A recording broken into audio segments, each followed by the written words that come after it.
কখনো ভেবেছেন কি শত শত পাথরের মাঝে একটি রহস্য লুকিয়ে থাকতে পারে? একখণ্ড পাথর হয়ে উঠতে পারে ইতিহাসের অংশ। আজ আমরা জানব এমন একটি মন্দিরের গল্প যেখানে পাথরও কথা বলে, আর সেই গল্পে লুকিয়ে আছে প্রেম, প্রতারণা, দেবতা এবং মানুষের গল্প। অনেক অনেক বছর আগের কথা। জাভার মাটিতে তখন রাজত্ব করতেন সঞ্জয় রাজবংশের পরাক্রমশালী রাজা রাকাই পিকাতান। শোনা যায় এক রাতে তিনি একটি স্বপ্ন দেখেন। স্বপ্নে ভগবান শিব তাকে বলেন, তুমি যদি আমার জন্য একটি অসাধারণ মন্দির নির্মাণ করো তবে তোমার রাজ্য চিরস্থায়ী হবে। লোকবিশ্বাস মতে শিবের স্বপ্নাদেশ পেয়েই রাজা রাকাই পিকাতান প্রাম্বানান মন্দির নির্মাণ করেন। কিন্তু এই মন্দিরের পেছনে রয়েছে আরেকটি গল্প।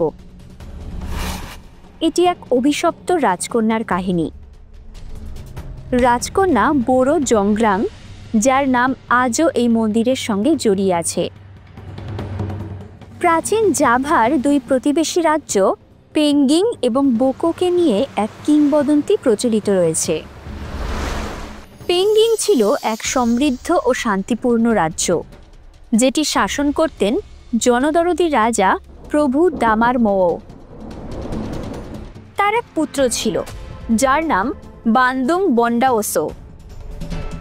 অন্যদিকে বোকো রাজ্য শাসন করতেন নিষ্ঠুর ও মানবভোজী দৈত্য প্রভু বোকো। তাকে সহযোগিতা করতেন আরেক দৈত্য পাতিক গোপালো।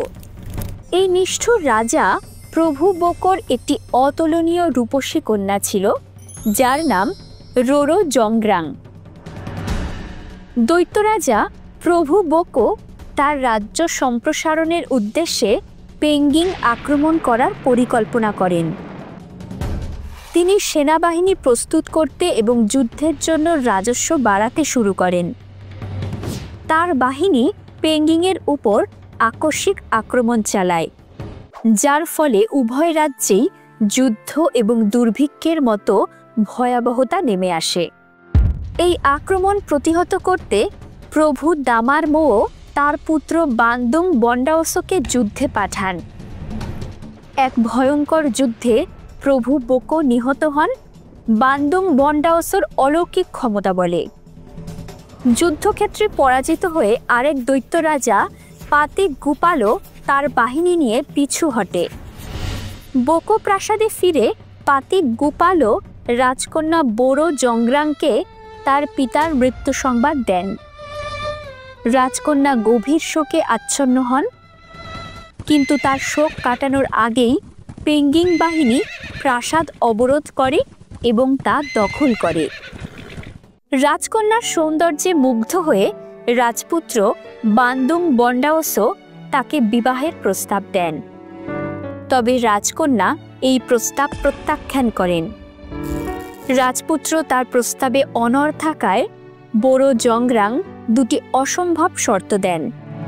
প্রথমত, তাকে জালাতুন্ডা নামের একটি কুয়া খনন করতে হবে এবং দ্বিতীয়ত, এক রাতের মধ্যেই তাকে 1000টি মন্দির নির্মাণ করতে হবে। প্রেমে অন্ধ হয়ে রাজপুত্র বান্দুং বন্ডাওসো শর্তগুলি মেনে নেন। তিনি তার অলৌকিক ক্ষমতা ব্যবহার করেন এবং বিভিন্ন উপদেবতার সাহায্যে দ্রুত কুয়া নির্মাণ করেন। রাজকন্যাকে তা প্রদর্শন করলে তিনি কৌশলে তাকে কুয়ার ভেতর প্রবেশ করতে বলেন। রাজপুত্র যখন কুয়ার মধ্যে প্রবেশ করেন, পাতিক গোপালো পাথর দিয়ে কুয়া ভরে তাকে জীবন্ত কবর দেওয়ার চেষ্টা করেন। অনেক কষ্টে বান্দুং বন্ডাওসো কুয়া থেকে বেরিয়ে আসেন। তার প্রেম এত গভীর ছিল যে তিনি রাজকন্যাকে ক্ষমা করেন। এরপর দ্বিতীয় শর্ত পূরণ করতে রাজপুত্র ধ্যানে মগ্ন হয়ে ভূগর্ভ থেকে অসংখ্য আত্মাকে ডেকে আনেন। তাদের সাহায্যে তিনি একে একে 999টি মন্দির নির্মাণ করেন এবং শেষ মন্দিরটির কাজ শুরু করেন। কিন্তু রাজকন্যা এবং তার সঙ্গিনীরা কৌশলে পূর্ব দিকে আগুন জ্বালিয়ে এবং চালকুটার শব্দ তুলে ভোরের ছলনা করেন। মোরগ ডেকে ওঠে। ভোর হয়ে গেছে মনে করে আত্মারা অন্ধকারে ফিরে যায়, ফলে শেষ মন্দিরটি অসম্পূর্ণ থেকে যায়। এই প্রতারণার কথা জানতে পেরে রাজপুত্র ভীষণ রেগে যান। বড় জংগ্রাং ক্ষমা প্রার্থনা করেন, তবে রাজকুমার তার অলৌকিক শক্তির প্রভাবে তাকে পাথরে পরিণত করেন। রাজকন্যা পাথরে পরিণত হয়ে সেই অসমাপ্ত মন্দিরেরই একটি অংশ হয়ে ওঠেন। আর সেই পাথর আজও প্রাম্বানানের প্রধান মন্দিরে শোভা পাচ্ছে। প্রাম্বানান মন্দিরের স্থাপত্য ইন্দোনেশিয়ার হিন্দু সংস্কৃতির সর্বোচ্চ নিদর্শন। এটি 240টি ছোট বড় মন্দির নিয়ে গঠিত। কেন্দ্রীয় শিব মন্দিরটি 47 মিটার উঁচু, যা মন্দির কমপ্লেক্সের সর্বোচ্চ বিন্দু। মূল মন্দিরটি শিবকে উৎসর্গ করা, যার পাশে রয়েছে বিষ্ণু এবং ব্রহ্মার জন্য উৎসর্গীকৃত দুটি মন্দির। প্রতিটি মন্দিরের দেয়ালে খোদাই করা আছে রামায়ণ ও মহাভারতের গল্প। মন্দির কমপ্লেক্সটি এমনভাবে তৈরি হয়েছে যেন দেবতাদের সম্মান জানাতে এটি আকাশের দিকে হাত বাড়িয়ে আছে। কেন্দ্রীয় শিব মন্দিরের ভেতরে রাখা হয়েছে শিবের বিখ্যাত লিঙ্গম প্রতীক। 1006 খ্রিস্টাব্দে ভয়াবহ ভূমিকম্প মন্দিরটিকে প্রায় ধ্বংস করে দেয়।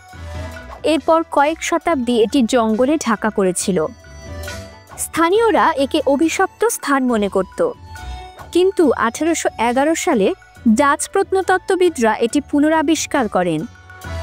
ইন্দোনেশিয়ার স্বাধীনতার পর 1950-এর দশকে ধ্বংসাবশেষে পরিণত হওয়া এই মন্দিরকে পুনর্নির্মাণ করা হয়। এই মন্দির পুনর্গঠনের মাধ্যমে এর হারানো মহিমা ফিরিয়ে আনা হয়।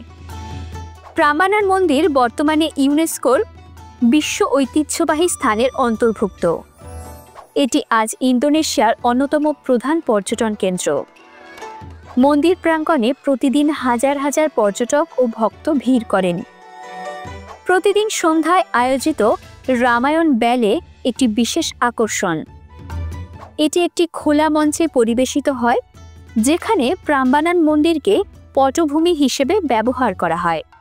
এর প্রাকৃতিক সৌন্দর্য ও শিল্পী সুলভ পরিবেশনা পর্যটকদের মোহিত করে তোলে।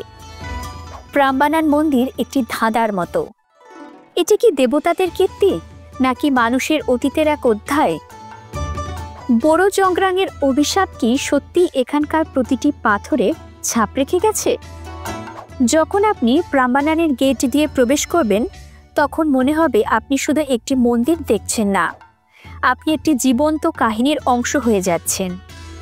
এক রাতে অসম্পূর্ণ মন্দিরের সেই বাতাস আজও যেন কানে ফিসফিস করে বলে, এই রহস্য কখনো শেষ হবে না।